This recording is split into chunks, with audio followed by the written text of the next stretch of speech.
By now, the cuts on my feet and legs had turned into painful and dangerous tropical ulcers. When I suffered scrapes on the railway or had a rash, I could not tend to it until Yasumi time, which is like rest time or at ease time, or until I was back at camp.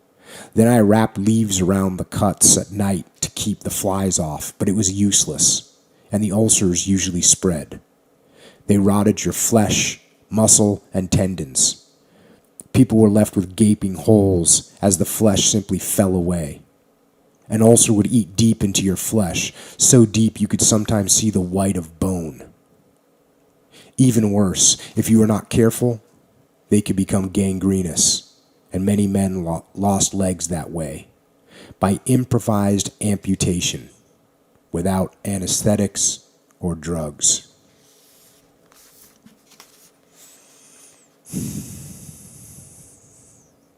I went to the medical hut for advice.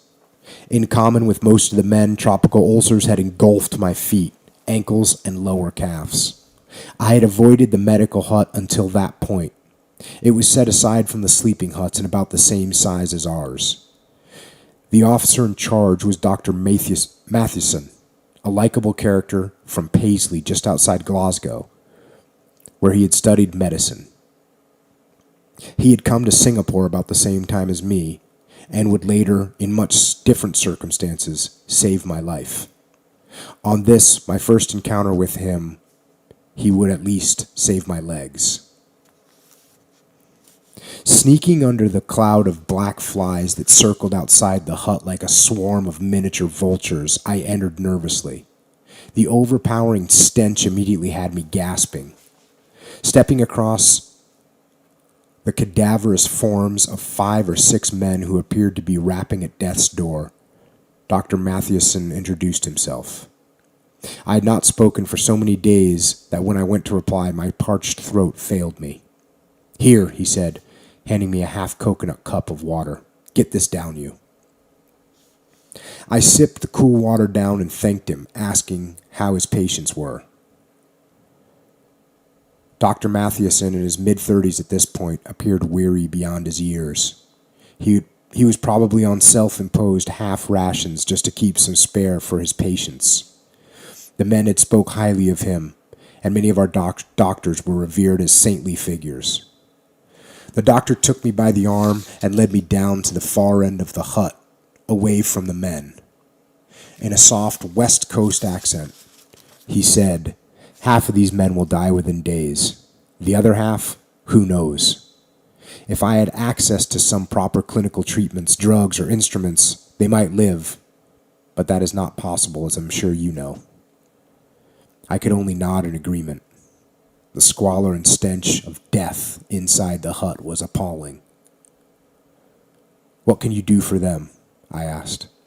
"Quite simply, not a lot. I try and give them some hope, if nothing else."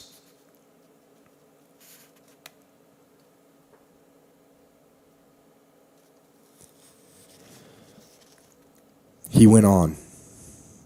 "It's easy for these men to give up, and when they lose hope, the fight just seems to seep right out of them. On countless occasions, I've seen 2 men with the same symptoms and the same physical state, and one will die and one will make it. I can only put that down to sheer willpower."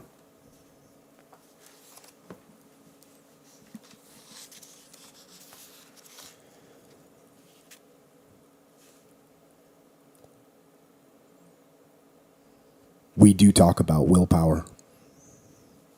I don't think we've ever discussed willpower at this level. And that is when you have 2 men with the same symptoms and the same physical state, and one dies and one lives. And the doctor's only determination is he thinks it comes down to sheer willpower.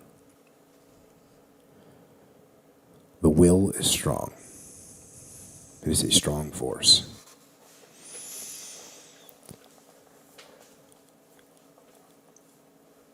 I considered this for a moment and looked around the hut. You could tell the men who were dying by the look on their faces. Their gaze was lost before it reached their eyes, and no amount of positive attitude and care from Dr. Mathewson could change their destiny. It certainly was not the medical staff's fault. Their hands were tied. No, blood was firmly on our captor's hands. I told myself right then and there that I would not stop fighting.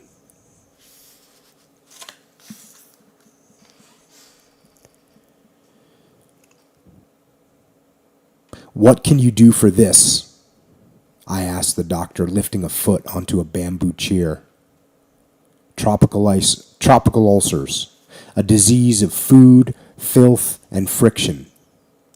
"Do you know what maggots look like?" "Maggots?" I asked, frantically inspecting my foot, praying that I was subject to some sick joke. "Yes, maggots. They'll fix you right up. Go down to the latrines, find yourself a handful of those wee white beasties and set them on your ulcers. They will chomp through the dead flesh before you know it. You'll be right as rain." Almost as an afterthought, he added, "Remember to count how many you put on carefully. You don't want to forget one and leaving it there to eat itself to death." I left the medical hut, shaking my head, still wondering if I were being had. Letting maggots eat my skin did not sound particularly appetizing, but I was willing to try anything. I knew I had to stop the rot that was devouring my legs. The latrines were nothing more than holes in the ground, but now with bamboo slats across them. A bunch of jungle leaves usually laid piled near, or you took your own foliage or toilet paper if there was no river water collected for the job. I did not have to go far to find what I was looking for. I gingerly scooped up a handful of maggots, watching them squirm and wriggle. Without thinking about it too much, I found a quiet spot nearby and sat down, placing just 2 or 3 on a nasty ulcer on my ankle. The maggots, which were about 1/4 of an inch long, instinctively knew what to do. They started gnawing away at my skin with the most minuscule of bites. The sensation was of tingling, unearthly, yet not altogether unpleasant, until the realization that the maggots were eating your raw flesh came racing back to the forefront of your mind. I can still feel that sensation to this day. But to Dr. Mathewson's credit, it certainly worked. Within days, the wounds had started to heal, and new skin grew back.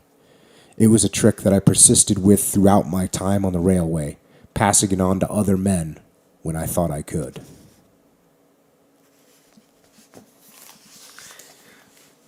They still use that today, by the way, the maggots thing. Yeah. Well, I've heard of it. That's crazy how he was kind of like, I'll never forget that feeling of the maggots, but he talked about it as not being totally unpleasant. He kind of liked it. Yeah. Probably because he knew it was kind of healing him, you know? Yeah. I don't know. Bro, it's heavy, brother. It's heavy. Yeah.